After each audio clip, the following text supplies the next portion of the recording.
मित्रों, आज फिर हाजिर हूं एक नई कहानी वचन लेकर। यह कहानी मैंने अक्टूबर 2004 में लिखी थी। प्रस्तुत कर रहा हूं कहानी वचन। सूर्य अंगड़ाई तोड़ते हुए क्षितिज से काफी ऊपर उठाया था।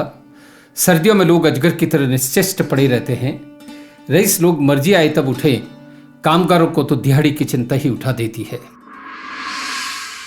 हर रोज की तरह गोविंद ने लकड़ी की पेटी कंधे से उतारी और अपनी छोटी सी दुकान के आगे रख दी। पेटी रखते रखते उसका पतला शरीर इतना झुक जाता कि उसके पीठ की हड्डियां साफ नजर आती। सर्दी हो या गर्मी, वह सदैव खाकी की जैकेट पहनता जिसके आगे दो बड़ी बड़ी जेबें होती। इन जेबों में जाने क्या क्या भरा होता।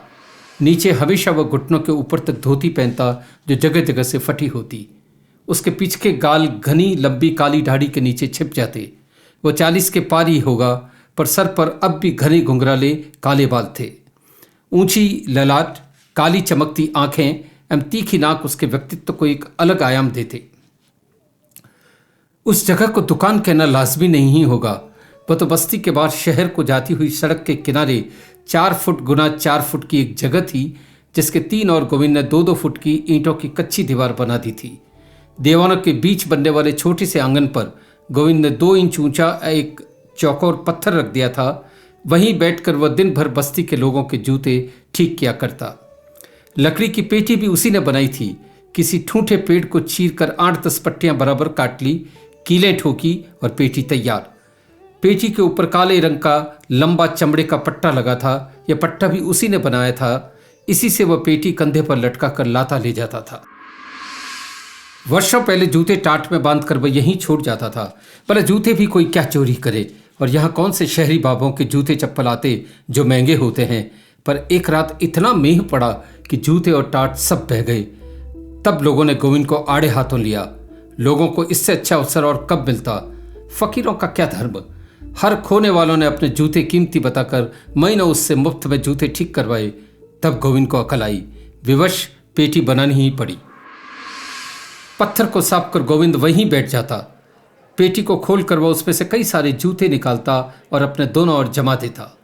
पेटी में से एक एक कर औजार निकालता। एक छोटी हथौड़ी, कीलें ठोकने का लोहे का हमाम, गोल लकड़ी में फंसा हुक एवं चमड़े की तल्लियां आदि आदि। फिर अंगूठे से धागा बांधकर मोम से मजबूत करता। मोम के 2-4 डले उसके जेब में ही होते। बस यही उसकी कुल पूंजी थी, पर वह कहता अपने आप को मालिक था। दुकान जमाते ही वह सबसे पहले अपनी पगड़ी में से बीड़ी का पैकेट निकालता, एक बीड़ी सुलगाता, 4-5 लंबे कश लेता, लंबी दाढ़ी पर हाथ फेरता एवं काम शुरू। उसके बाद दिन भर कीलें ठोकते हुए, जूते सीते हुए या पॉलिश करते हुए नजर आता। तब जूते कम लोगों को ही नसीब होते थे, और फिर इस कच्ची झोपड़पट्टी में कौन से साहब बसते थे। इस बस्ती में कोई 200 से ऊपर झोंपड़े होंगे। सर्वत्र विपन्नता का साम्राज्य था। बस्ती शहर से कोई 5 किलोमीटर पर होगी। बस्ती में अधिकतर कामगार, मजदूर, छोटे काश्तकार थे जो जैसे तैसे गुजर करते। अधिकतर लोग अनपढ़ थे एवं उनका शैक्षिक एवं नैतिक विकास नगण्य था। न किसी को पहनने ओढ़ने का सलीका था, न बात करने का। लोगों के रूखे सूखे चेहरे यही बताते मानो गरीबी की चादर ओढ़े एक बस्ती जी रही हो। 100 में से एक आध घर में कभी कोई 4 पैसे कमा भी लेता तो बाकी सब उसको शाप देते रहते या ऐसी तिकड़म बिठाते कि उसका पैसा कपूर की तरह उड़ जाता। साम्यवाद के सैलाब में पूंजीवाद के बीज बोते ही बह जाते। अक्सर त्योहारों के इर्द गिर्द सबकी अच्छी कमाई होती। तब बस्ती के आधे मर्द सड़क पर ताड़ी पीकर पड़े मिलते। घर में भूजी भांग नहीं, पर ताड़ी पीना जरूरी था। पैसा उनकी जेबों को काटता। किसी को भविष्य की चिंता नहीं, आत्मगौरव की परवाह नहीं। भला नंगों से कोई क्या लेगा। औरतें कौन सी कम थी। मर्द बार होते तो मिल बैठकर ताड़ी मार लेती। कुछ सयानी औरतें पराये मर्दों पर भी मुंह मार लेती। पता चल भी जाता तो एक आध दिन दोनों मर्दों में झगड़ा होता, दूसरे दिन दोनों ताड़ी पीकर रबड़ते फिरते। ये एक आम जिंदगी का हिस्सा था। हमारे देश में 2 ही तबके स्वातंत्र को चरम पर जीते हैं। एक अमीर एवं उच्च पदासीन लोग जिनकी इज्जत पर कोई हाथ नहीं डाल सकता, और एक दरिद्र जिसे इज्जत आबरू की चिंता ही नहीं। 10 में से 8 लोग गोविंद को काम के पैसे नहीं देते, नहीं वो मांगता। लोग उसे फुसलाते रहते। भला 1-2 कील ठोकने में 1-2 टांके मारने का भी कोई पैसा लेता है। अभी गोविंद इतना गिरा नहीं है। गोविंद सब समझता, पर मन महसूस कर रह जाता। हर एक से पैसे मांगना उसके खुद के बस में नहीं था। फिर कोई थोड़ी सी तारीफ कर दे, गोविंद के पैसे वसूल। तब मैं मात्र 10 वर्ष का था। मेरे चप्पल भी गोविंद ही ठीक करता। मेरे क्या, सारे घर के गोविंद ही ठीक करता था। लेकिन मेरे उसके बीच एक अजीब सा नाता था। करीब 2 वर्ष पहले उसके मेरी ही उम्र का एक बच्चा गुजर गया था। न जाने क्यों वो मुझ में उसकी प्रतिकृति देखता था। जब भी मैं मेरे या बाबा के चप्पल ठीक करवाने जाता, वो मुझे बलात् वहां रोक लेता। सारा काम छोड़कर बनिए की दुकान से टॉफियां लाता, मेरे हाथ में देकर स्नेह से मेरे सर पर हाथ फेरता। उसकी अनुराग भरी आंखों से वात्सल्य के मोती टपकने लगते। आज किस न होता तो तेरी उम्र का होता, कहते कहते उसकी आंखों से रोष टपकने लगता। हृदय में फंसा कोई शूल हिलने लगता। भगवान बुरा करे इन मोटर वालों का, कब कुचलते और कब भाग लेते हैं पता ही नहीं चलता। आंखें हैं पर अंधे हैं, गरीब की जान की कोई कीमत नहीं। टॉफी बहुत अच्छी है, टॉफी का रैपर फेंकते हुए मैं बोलता। बस इतना कहते ही उसका रोष घुल जाता। बिटवा को टॉफी अच्छी लगी, पैसे वसूल। उसकी आंखें चमक उठती। स्कूल से आते हुए उसकी दुकान रास्ते में ही होती। मैं जब भी वहां से निकलता गोविंद को नमस्ते करता। बाबा नमस्ते। गोविंद काम को 2 पल वहीं छोड़ देता। आ गए बिटवा। फिर मेरे भारी बस्ते की ओर देखकर कहता, ये सरकार सठिया गई है, बच्चों के दिमाग में तो कुछ भरते नहीं, बस बस्ते भरते जाते हैं। फिर मेरी चप्पलों की ओर देख के कहता, अरे ये चप्पल तो फट गई है, मैं इसे सी देता हूं। चप्पल मेरे हाथ में देते हुए कहता, अब तेरे बाप को बोलकर जूते की जोड़ी क्यों नहीं खरीद लेता, टनाटन साहब लगेगा। अब तो उसका काम भी ठीक चलता है, बस्ती के लोग वहीं कपड़े सिलवाते हैं। फिर मेरी आंखों में आंखें डालकर कहता, अरे तेरी तो ललाट देखकर कह सकता हूं एक दिन साहब बनेगा। ऐसा करना, पुलिस अफसर बन जाना, ये दुनिया डंडे की भाषा ही समझती है। उस दिन घर आकर मैंने जूते लेने की जिद पकड़ ली।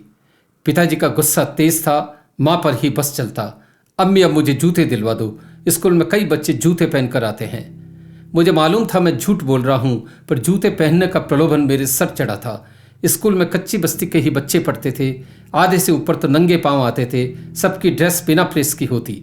जूते तो मात्र बगरू चाचा का पुत्र पहनकर आता था। बगरू चाचा सरकार में चपरासी थे, सब उसके जूतों को टुकड़ टुकड़ देखते। न जाने इस बार पिताजी ने मां की बात कैसे सुन ली। एक दिन स्कूल से घर आया तो कहा, चल तुझे जूते दिलाकर लाता हूं। मेरी बाँछें खिल गई। दुकान वाले ने बहुत अच्छी अच्छी जोड़ियां बताई, पर पिताजी ने सबसे सस्ती जोड़ी खरीदी। बहुत देर दोनों में भावता हुआ। एक बार तो पिताजी ने जोड़ी पटक दी, अब देना है तो दे, और कई दुकानदार शहर में बैठे हैं। मेरा दिल बैठ गया, चेहरे पर जर्दी छा गई। दुकानदार ने मेरी ओर देखा, फिर न जाने क्या सोचकर पिताजी की बात मान गया। उस दिन जूता पहनकर घर आते हुए मुझे जो खुशी मिली उसका बयान नहीं कर सकता। दूसरे दिन स्कूल से आते हुए मैं फिर गोविंद के पास रुक गया। मुझे देखकर वह लगभग चीख पड़ा, अरे आज तो तू नए जूते पहनकर आया है, देखूं तो। मैंने जूते खोलकर उसे दिखाए। उसके होठों पर मुस्कुराहट फैल गई। कितना विमल विशुद्ध हृदय था उसका, अपनों की खुशी में समरस हो जाने वाला। देखते ही देखते उसने पॉलिश की डब्बी निकाली एवं जूतों को चमका दिया। मुझे बिठाकर खुद अपने हाथों से जूते पहनवाए एवं तस्मे बांधे। अब लगे ना साहब, उसने हंसते हुए कहा। मैं जाने लगा तो उसने पुकारा, बिटवा जरा रुकना तो। फिर अपने हाथों को गमछे से पोंछकर पेटी में से एक लोहे का टिफिन निकाला। वह रोज इसी में खाना डालकर लाता था। डिब्बा खोलते ही मैं चहक उठा। गोविंद की आंखों की चमक भी देखने लायक थी। गुलाब जामुन खाओगे? शायद ये गुलाब जामुन उसने मेरे लिए बचा कर रखा था।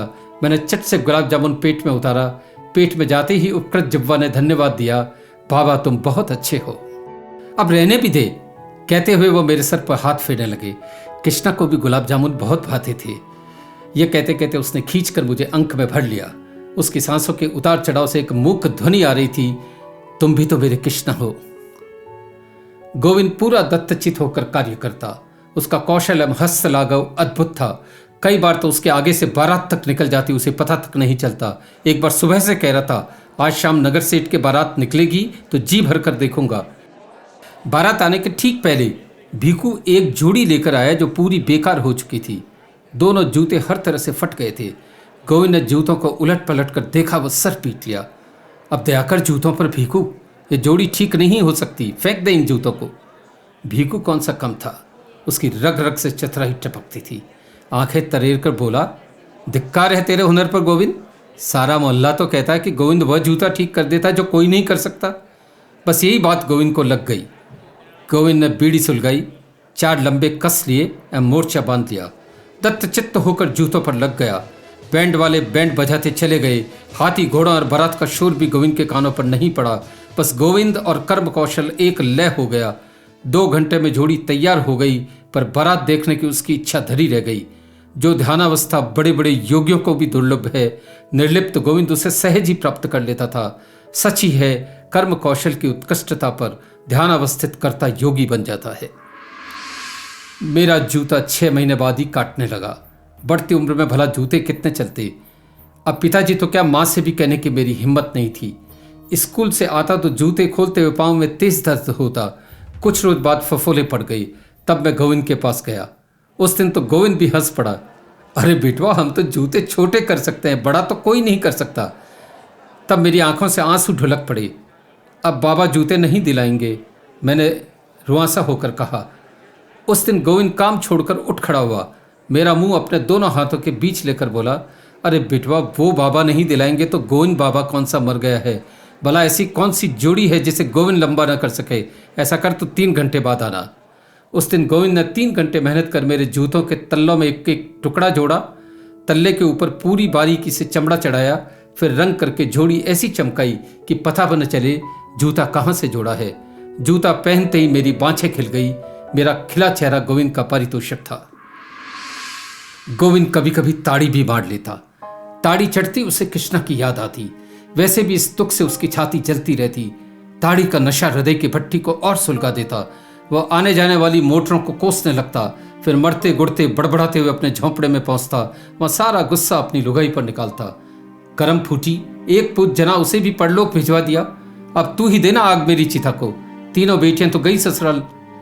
खाली घर उसे काटने को दौड़ता। कृष्णा का दुख उसकी आत्मा का नासूर बन गया। बद्रीनाथ यात्रा गोविंद के जीवन का चिर स्वप्न थी, पर इतने पैसे कहां से आते। घर गृहस्थी के अंधेरे कुएं में पड़ा गरीब तीर्थ कैसे करे। 3 बेटियों की शादी में वह खाली हो गया।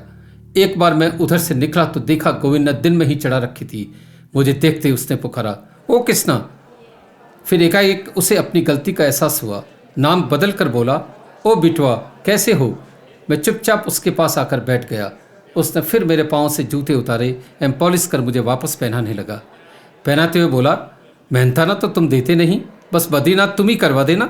मेरे तीर्थ का सारा पुण्य तुम्हें दे दूंगा। न जाने उस दिन मुझे भी क्या सूझी। उस दिन मैं बहुत खुश था। गोविंद के निरंतर एहसानों ने मेरे बाल हृदय को उसके उपकारों से लबालब कर दिया था। मैंने उसके गंदे काले हाथ की हथेली पर मेरा नन्हा सा हाथ रखा और कहा, बाबा, मैं बड़ा होकर आपको बद्रीनाथ करवाऊंगा। गोविंद हतप्रभ रह गया।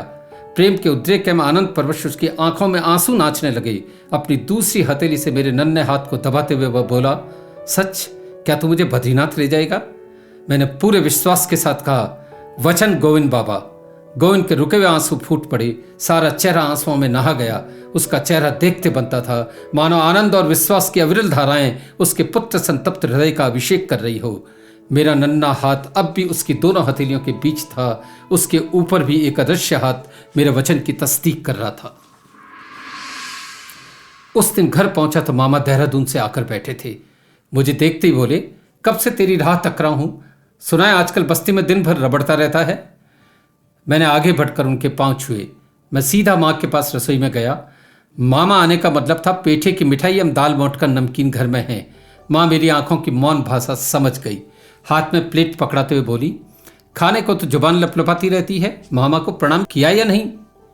मैं उत्तर देता उसके पहले ही वो चाय नाश्ता लेकर मामा के पास जाकर बैठ गई। बहन भाई का रिश्ता संसार के सुंदरतम रिश्तों में से एक है। मात्र भाई को देख लेने भर से बहन कितनी प्रसन्न हो जाती है। कितना पवित्र, कितना स्निग्ध नाता है यह। बाबा बीच बीच में हूँ कर रहे थे। जब बहन भाई कोई महत्वपूर्ण निर्णय ले रहे हो तो पति का इतना ही बोलना लाजमी है। यही वह समय होता है जब पत्नी अक्सर कहती है, अब तुम क्या तो समझते हो। संसार की सारी समझ भी शायद भाई बहनों की बातों में सिमट जाती है। कुल मिलाकर उनकी बातों से मुझे इतना ही समझ में आया कि अब यहाँ से अन्न जल उठ गया है। हमें बीकानेर छोड़कर देहरादून जाना है। मामा ने वहाँ नई कॉलोनी में बाबा के लिए कोई दुकान देखी थी। मामा बता रहे थे कि वहां काम का बहुत स्कोप है, अगर सितारों ने साथ दिया तो तकदीर बदल जाएगी। आनन फानन में देहरादून जाने का निर्णय हुआ। झोंपड़े में रखा ही क्या था। दूसरे दिन माँ और मामा सारे दिन सामान बांधते रहे। मैं भी जब तक उनके काम में हाथ बटाता रहा। पड़ोस के झोंपड़े में रहने वाले गिरधारी जुलाहे एवं उसकी बीवी ने भी माँ की बहुत मदद की। पूरे दिन गोविंद से मिलने का भाव मेरे मन में गुड़गुड़ाता रहा, पर उस दिन माँ और मामा का स्पष्ट आदेश था, आज घर छोड़कर कहीं मत जाना। ट्रेन देर रात रवाना होती थी। हम सभी टैक्सी में सामान लादे रेलवे स्टेशन जा रहे थे। गोविंद की दुकान रास्ते पर ही थी, जो अब तक बंद हो चुकी थी। मैं तब तक उस दुकान को देखता रहा जब तक वह आंखों से ओझल न हो गई। देहरादून पहुंचकर मैंने गोविंद बाबा को पत्र लिखा, जिसमें उनसे मिलकर नहीं आने के लिए माफ़ी मांगी और मेरे नए घर का पता लिखा। कुछ रोज बाद गोविंद का उत्तर आया। उस दिन मैं घर पर ही था। मैंने उड़कर पत्र उठाया। पत्र किसी और ने लिखा था। गोविंद तो अनपढ़ था, पर पत्र में लिखी सारी बातें मेरे मन को भिगो गई। बिठवा मिलकर तो जाते, अब तो जीने का आखिरी सहारा भी गया। अपनी सेहत का ध्यान रखना। प्रारंभ में यह पत्र 15 दिन में एक बार होते, फिर महीने में एक बार, फिर 6 माही, और अंत में पत्र भी बंद हो गए। बस गिरधारी जिलाहे से प्राप्त पत्रों से ही गोविंद का पता चलता। समय अपने विशाल मुंह से दिन, महीनों एवं वर्षों तक को निगल जाता है। बीकानेर से आए 12 वर्ष होने को आए। न जाने कितने मौसम बदले, कितनी ऋतुएं आकर चली गई। देहरादून आकर तो हमारी तकदीर बदल गई। नई दुकान जमाने में पिताजी ने जी तोड़ मेहनत की, दिन रात एक कर दिए। फल श्रम का अनुसरण करते हैं। कारोबार दिन ब दिन बढ़ता गया। श्रम रूपी अग्नि का संपर्क पाकर गरीबी कपूर की तरह उड़ गई। माँ बाबा ने मेरी शिक्षा में कोई कमी नहीं रखी। मैंने एमए प्रथम श्रेणी में उत्तीर्ण की और प्रतियोगी परीक्षा की तैयारी में लग गया। एक ही धुन सवार थी, मुझे पुलिस अफसर बनना है। रिजर्वेशन की बलिहारी, वरना नौकरियों में बनिए ब्राह्मणों के साथ नंबर लगना असंभव है। मेरे साथ गोविंद बाबा का आशीर्वाद भी तो था। मेरा पुलिस सब इंस्पेक्टर परीक्षा में चयन हुआ एवं पहली तैनाती फैजाबाद हुई। उस दिन मुझे गोविंद की बहुत याद आई। उसके जैसे कम योगी का आशीर्वाद कैसे निष्फल जा सकता था। मेरी इच्छा हुई मैं उड़कर बीकानेर पहुंचूं एवं यूनिफॉर्म में गोविंद बाबा को सैल्यूट करूं। अब तक तो वह भी 55 के पार होंगे। सारे बाल सफेद हो गए होंगे। अब किसे टॉफियां खिलाते होंगे, किसके लिए गुलाब जामुन रखते होंगे। अतीत मेरे मन के आकाश पर पक्षी की तरह मंडराने लगा। इसी उधेड़ बुन में मुझे मेरे वचन की याद आई। मैंने अपने प्रथम तनख्वाह में से 5,000 रुपये का मनी ऑर्डर बनाया एंड गोविंद बाबा को एक लंबी चिट्ठी लिखी, जिसके अंत में 18 जून को हर हाल में बद्रीनाथ पहुंचने का आग्रह किया। पत्र में मैंने बाल हट के वहीं पैतरे इस्तेमाल किए जो वर्षों पहले उनके साथ बैठ के करता था। बाबा, अगर आप नहीं पहुंचे तो मैं आपसे मिलने कभी नहीं आऊँगा। मैंने धर्मशाला इत्यादि का नाम एवं अन्य सारा ब्यौरा पत्र में लिख दिया। 2 जून को पत्र डाक में डालते समय मुझे मालूम था कि पत्र अधिकतम 2-3 रोज में बीकानेर पहुंच जाएगा। 18 जून से 21 जून 3 रोज तक मेरा बद्रीनाथ में प्रथम प्रशिक्षण कैंप था। इसी के मद्देनजर मैंने ये तारीखें तय की थी। पत्र भेजने के बाद मैं अत्यंत प्रफुल्लित था। कर्ज चुकाने एवं वचन पूरा करने का आनंद भी अलौकिक है। 18 जून को मैं निर्दिष्ट समय पर बद्रीनाथ में बताई धर्मशाला के बाहर पहुंचा, पर वहां गोविंद नहीं था।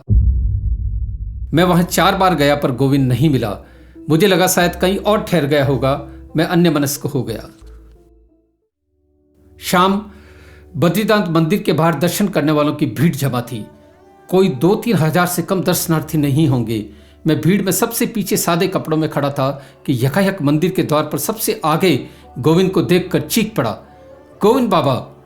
जैसे मेघों को देखते ही मोर का रोम रोम खिल उठता है, मेरा चेहरा भी गोविंद को देखकर खिल उठा।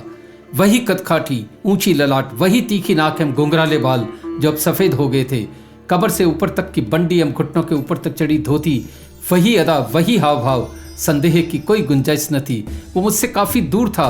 पास ही खड़े एक भक्त के हाथों में दूरबीन थी। मैंने पल भर उससे दूरबीन लेकर दरवाजे की ओर देखा। वह गोविंद ही था, हाथ में नारियल, प्रसाद एवं फूलों की माला लिए हुए। मैंने दूरबीन वापस देकर भीड़ को चीर कर आगे आने की कोशिश की, पर भीड़ रास्ता ही न देती थी।